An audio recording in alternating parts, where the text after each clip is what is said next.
everybody, it's Miss Wilson here, and today I'm going to show you how to make quick and silly animated GIFs in Photoshop. Yes, I call them GIFs, not GIFs. The G stands for graphic.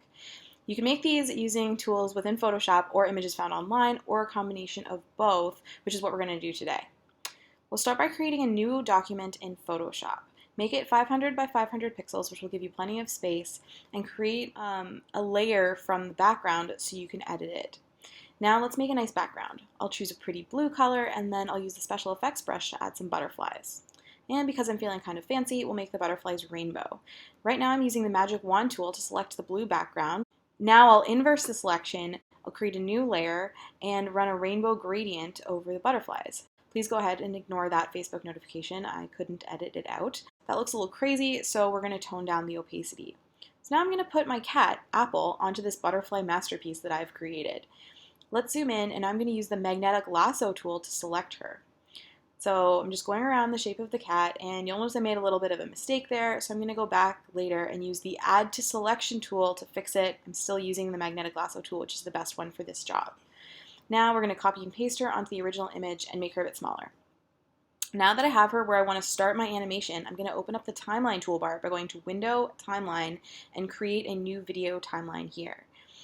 You can now see all the layers in the document span the whole length of the animation, which means it's basically a photograph. But I want to make my cat move. So I'm going to do this by dragging the frame with the cat in it so it's only about a second long. Now I'm going to make a copy of that image and move the copied frame over just a little bit. You can pull the timeline marker over to make sure you're looking at the correct thing. I'm moving the cat a little bit in each new layer and then moving the frame over, so I'm sort of creating a flip book. You can also move all the cats first, which makes it look like Apple is multiplying like gremlins, and then go back and move the frames in order later.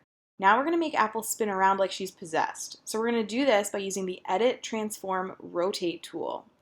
And just rotate her a little bit, and then create a new layer, and rotate her a little bit more.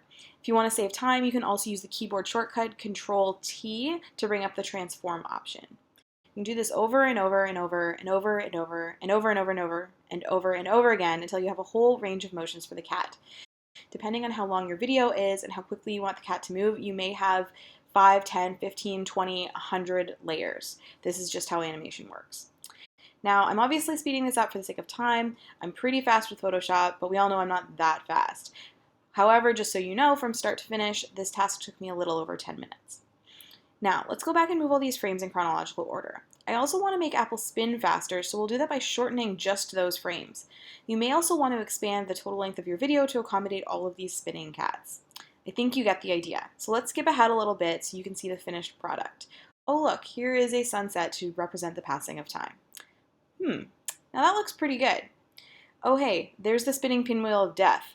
It looks a little bit different on a PC, but I think you all know what that means. This is a good opportunity for me to remind you to always save your work. Now that we've got this animation, let's make a nice end credits card. I'll create a new layer with a black background and white text on top.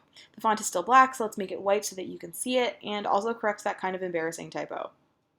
Now let's trim up the video and watch it again. Now that this looks exactly how I want it, we're just going to save it again, and finally save it as a GIF by going to File, Save for Web, and save it as a GIF to my desktop. So let's see how it looks outside of Photoshop. Not too bad. And there you have it. I made this goofy video in no time, so put your new skills to use and see what you can come up with.